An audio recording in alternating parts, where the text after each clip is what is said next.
رسول خدا اپنے گھر والوں کو ٹائم دیں، اپنی ازواج کے ساتھ بیٹھتے تھے، کلمینی، مجھ سے بات کرو، گفتگو کرو، حال احوال پوچھتے تھے۔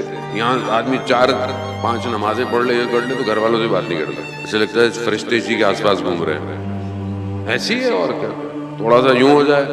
عرفا کو ہم نے دیکھا ہے کہ آپ یقین کریں وہ جس مقام سے نیچے اترتے ہیں نا نماز کے بعد، ہم ہوتے تو بات ہم دیکھے بھی نہ لوگوں کو، اور وہ اسی حالت میں مسکرا کے بات کرتے ہیں۔ آیت اللہ عظمہ بہجت کہ جن کی نماز اور سجدے میں چیخ و پھکار ہے، یعنی گویا خالق کے سامنے بالکل حاضر ہے، اس کے باوجود بھی نماز کے بعد سب کو مل رہے ہیں، سلام کر رہے ہیں، دیکھ رہے ہیں۔ یہاں تو آدمی 4 دن مڑے تو آنکھیں یوں نیچے، ہاتھ بھی یوں ملاتا ہے، تھوڑا ٹچ کر لے، پیر صاحب ہیں، ہر چیز کو اس کا ٹائم لینا ہے۔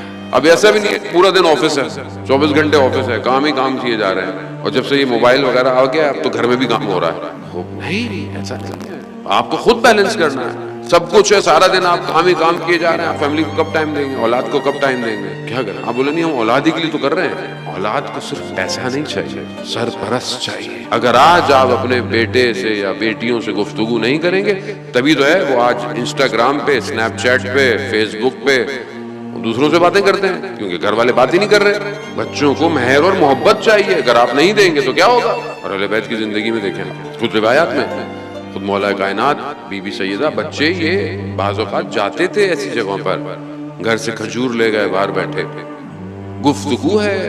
روایات میں بی بی بعض اوقات مزاح کی حالت میں مولا سے پوچھ رہی ہیں میں افضل ہوں یا آپ افضل ہیں؟ مولا کائنات بولا کہ میں تو کچھ نہیں کہہ سکتا، آئے ہیں رسول خدا کی خدمت میں جا کے پوچھتے ہیں۔ خوب ایسی گفتگویں ہیں آپس میں، رسول خدا نے ایسے جواب دیے خوبصورت کہ آپ محبوب ہیں، آپ عزیز ہیں، آپ دونوں افضل ہیں۔ معاشرے کو آج کے تناظر میں دیکھیں، آج گھر کیسا ہو گیا، گھر والے ساتھ بیٹھے ہوئے سارے، کوئی ایک دوسرے سے بات نہیں کر رہا، دوست کھانے پہ گئے ہیں، باہر بیٹھے ہوئے ہیں، چائے پی رہے ہیں، ایک دوسرے سے بات نہیں کر رہے۔ کس سے باتیں کر رہے ہیں؟ سب اپنے موبائل پہ لگے ہوئے، وہاں بیٹھے ہوئے بھی ایک دوسرے کو واٹس ایپ کر رہے ہوتے ہیں، کھانے کی تصویر کھینچیں گے، اس کو ڈال دو پہلے انسٹاگرام پہ۔ خود تو لذت نہیں لے رہا انسان، گفتگو نہیں کر رہا ایک دوسرے سے بیٹھا ہوا، پورا گھر ایسے ہی ہے۔